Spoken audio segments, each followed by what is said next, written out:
Hi, I'm Shane. I'm Kelsey. And that's this is Dixie. And we're Love Hut for Life.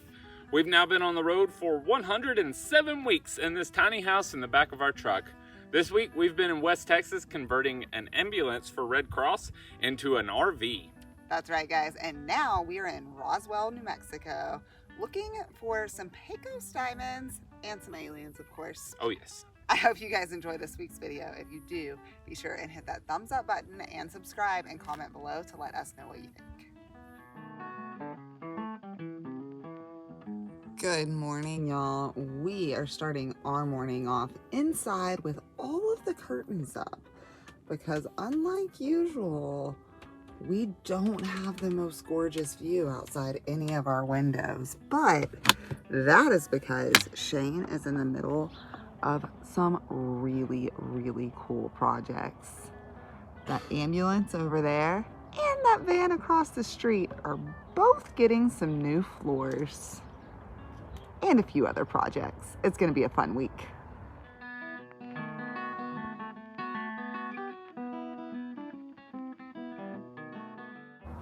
Hey babe, where you at?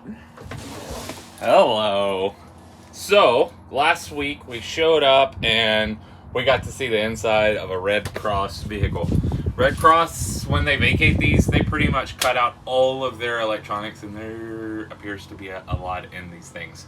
So when they do that, they just take bolt cutters and start cutting wires. So I have meticulously been running down the spider web of wires that go through this bus. I've also been testing out all of the components that ended up being left behind, like a refrigerator and heaters and a ceiling fan and an air conditioner.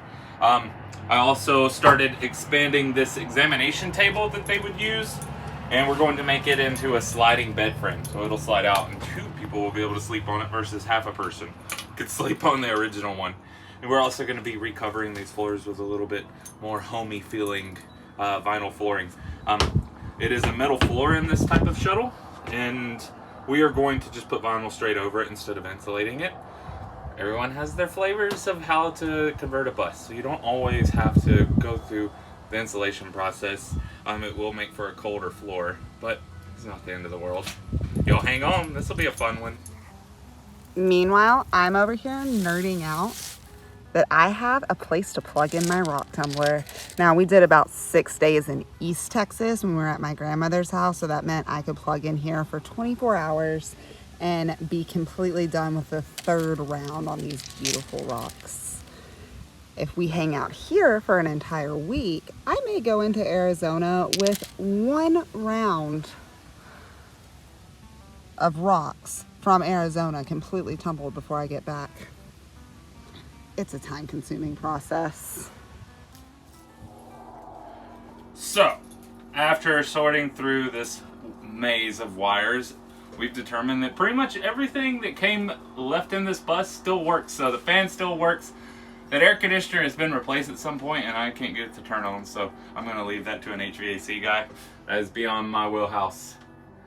Other than that, the refrigerator works. All of the exterior lighting, which there's a lot of big spotlights, and you don't run into the situation like you do with an ambulance where you have colored lenses and you have to cope with those. All these are clear, and they all route back into this big spider web of wires. There's also even porch lights and light up handles. This is actually a born-free conversion van. So they were known for making rigs. They also made Class C RVs, and they can brag that no one has ever died in one of their rigs. There's actually 3 roll bars down the length of this bus. Big, huge steel beams that come across. If you roll this thing over, it's gonna be as secure as a school bus. I can't suggest finding one of these enough. I hope we get to do more of these. Yeah.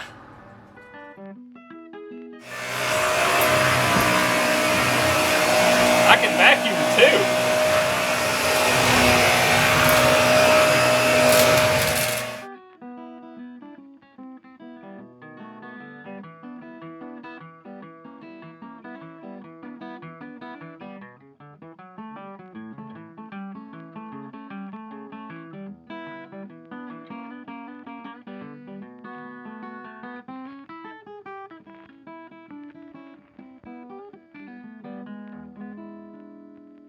Good morning, y'all.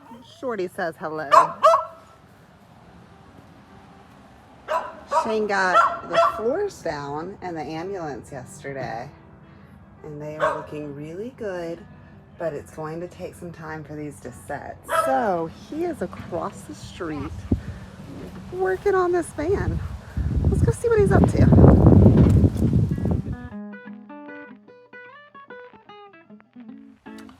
Well, it's on to the next ride. This particular rig is a Ford Econoline. I'm not sure of the year. It's not really relevant to what we're doing inside of it. It's a really cool one though. It's all stock as far as the conversion goes. The seats have been removed. I'm gonna be putting in some more of the vinyl flooring we put in the bus. We're gonna put it in here on top of this foam. We're not gonna be building a floor in this one either. We're all about some space, so we don't wanna lose that space. There is a cavity back there, and I'm gonna be putting in a dog bone. So all it is so you can plug an extension cord through the body of your van. You don't have to do any electrical wiring. All you do is cut a 2-inch hole, mount it right in, and that allows you 2 outlets inside of your van. Very cool. And she's actually already been doing quite a bit of camping in this van, but we have it all cleared out so that Shane can make some improvements.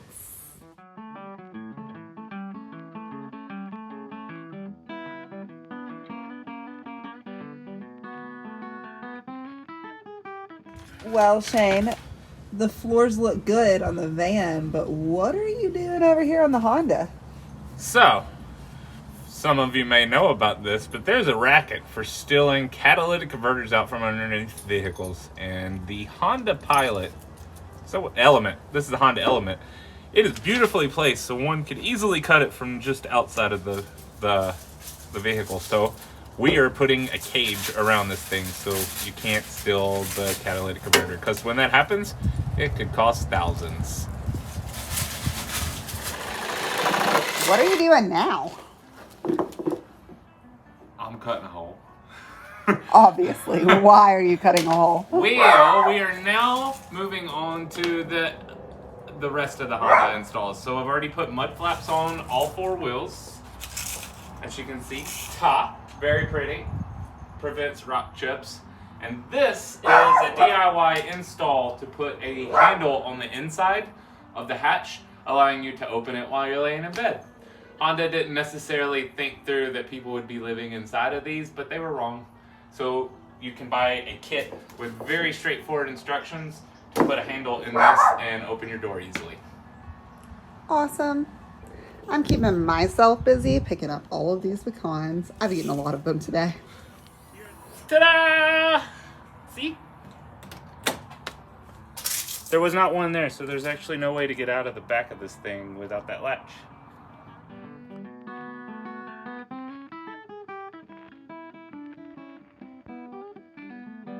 Well, here we are, waiting on glue to dry again.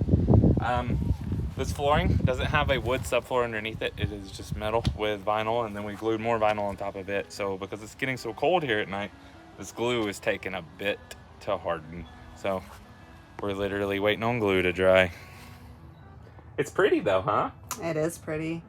Not too much we can get done today, but it is certainly not cold during the daytime. No.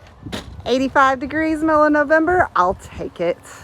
And look, the trees are still pretty green too. Haha, suck it, fall. So, on to another Honda project. We put in the stock seat because we're gonna be moving beds around to the other van, and now we're replacing window visors. All sorts of fun little things happening.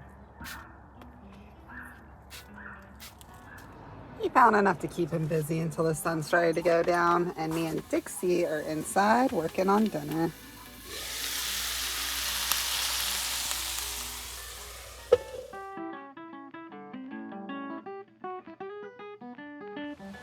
Well, the weather's a little crazy out here. It's getting pretty cool at night. So I've got a heater inside, and we're trying to keep the heat in.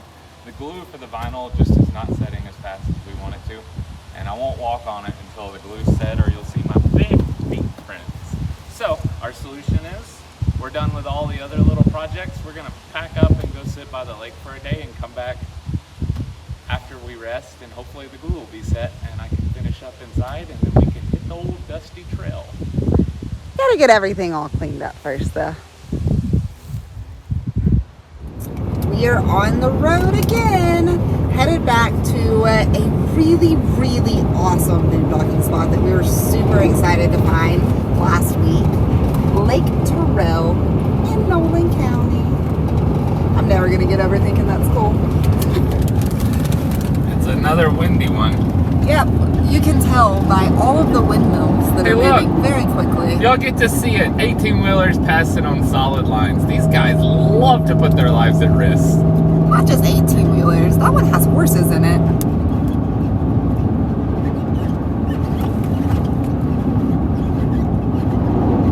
Life on the road, it's terrifying sometimes.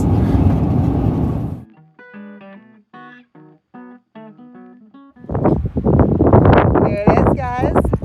Lake Terrell in Nolan County, Texas. This lake is absolutely filled with beautiful boondocking spots, and we found a really, really nice one for the night. We're far enough off the road that we shouldn't expect any visitors, and we even have a tiny little sliver of cell phone service. I will warn you, this lake is mostly full of boondocking spots for four-wheel drive. There's very few that we can actually access in this big behemoth, and a ProMaster, I wouldn't take down most of these roads.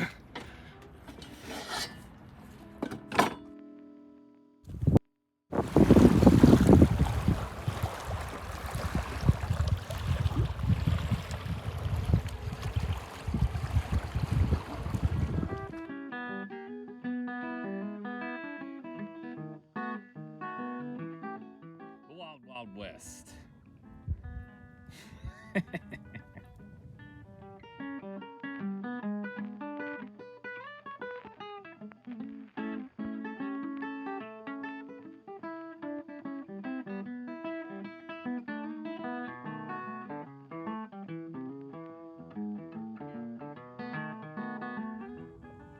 Oh, that's a pretty view to wake up to.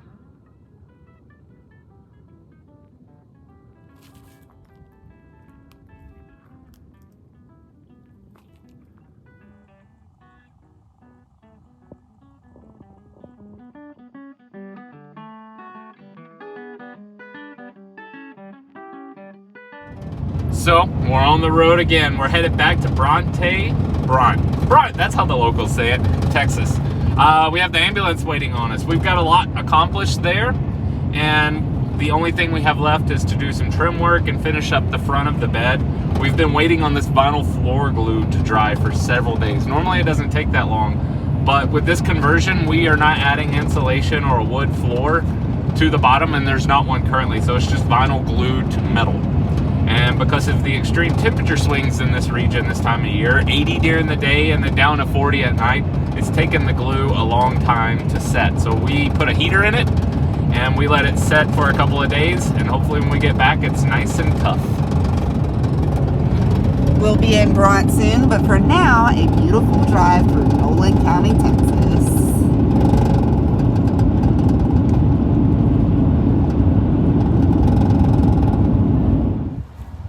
Well, y'all, we've made it back to Bront, and Shane is already in the ambulance. Sounds like some good things are going on in here. How's it going, babe? Well, we got bad news. The glue still hasn't set. I don't really know what's going on with it, but we have to keep moving forward because we have more places to go. I'm distributing my weight out over this floor on these cabinet doors that we're laying around on property. So that doesn't leave big Shane-sized footprints everywhere. I am finishing up this bed and we'll have it mounted, but due to the floor's condition, can't quite put on trim yet. So that's gonna be another project for another day.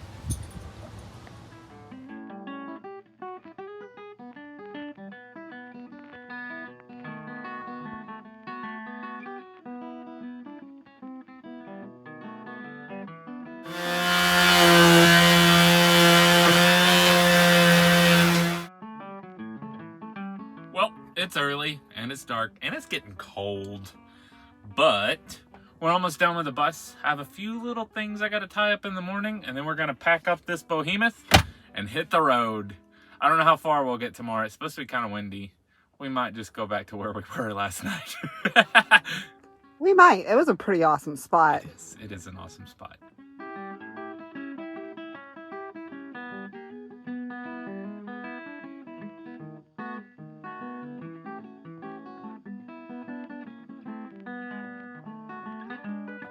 All right, so this bed is the centerpiece to everything we've been doing while we've been here. We basically lifted up this examination table and built in a sliding style bed. This cushion will slide forward and this will drop down. There's also panels behind this cushion to help from squishing into this plexiglass and breaking it as you lean back on it. Most of what we've done here has been in preparation for a later date. We're going to be meeting back up with Marie, and we're going to be covering the top of this unit with solar panels and installing a whole lot of electronics in here. The process I went through while we were here was verifying that all the units actually work and tracing down all of the wires.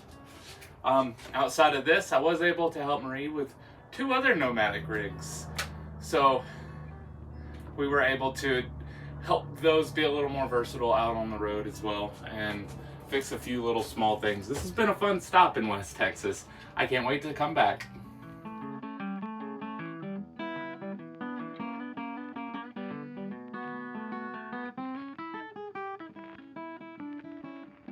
That does mean that it is time to unplug the tumbler. Maybe I'll find a way to plug this in Arizona.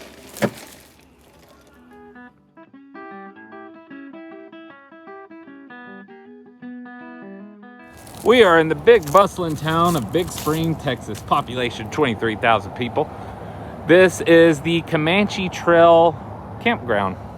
So just down this road here, where that truck is coming from, is a park for the Comanche Trail. There is a gate up at the top of the hill that closes, but the entrance to this campsite is open 24 hours a day. You can park here for free, but there is a highway back there. There is a golf course on this side. There's the Comanche Trail Park on this side, and there's also a disc golf course over there as well. Little too busy for our needs. We're gonna roll on. Yellow house, move out.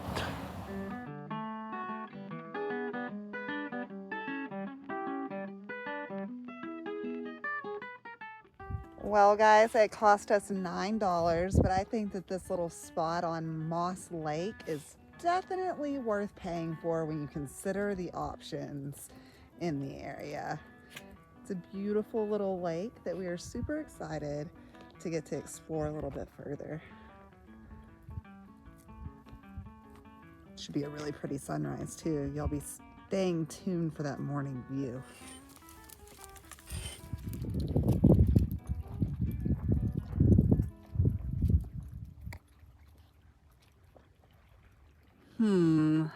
Dixie, I believe this is the end of our journey.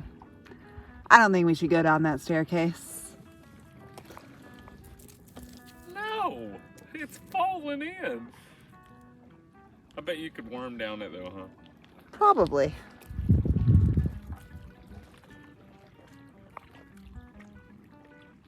It's a very pretty lake though.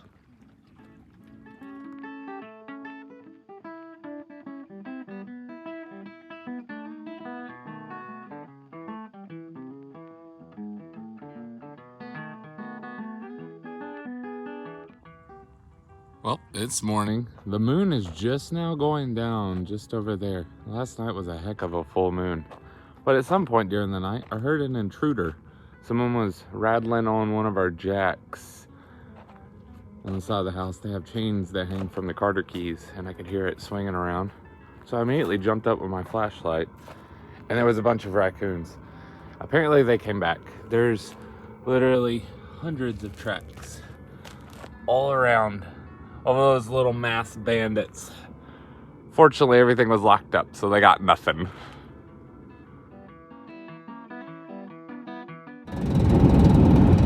Well, guys, here we are, the New Mexico state line. As much as I absolutely love my beloved Texas, it is time to say goodbye for the season. It's only getting up to 64 degrees today, and that means it's time to head west to warmer weather. First, we gotta drive through some colder stuff to get there, though. We still got the mountains to go over, you know. Yeah. New Mexico, here we come.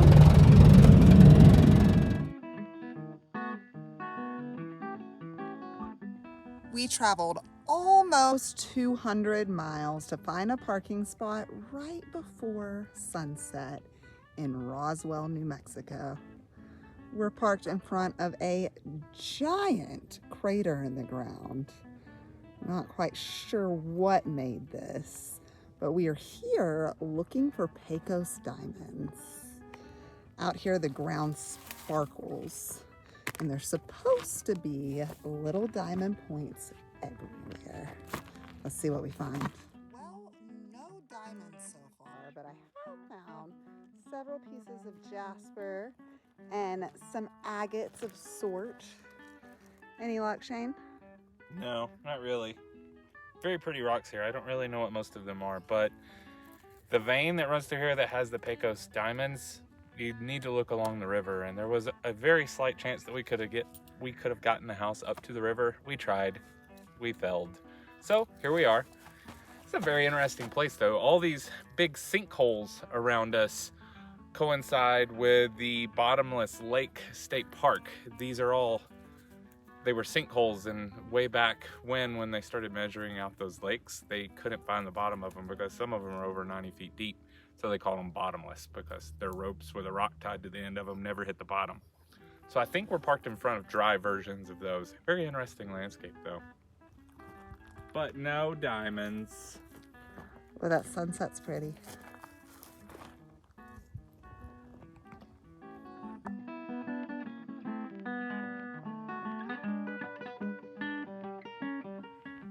Guys, I hope that you enjoyed that video. If you did, be sure and hit that thumbs up and subscribe button. I do want to take the time to say thank you to each and every one of you who have been following us along this far.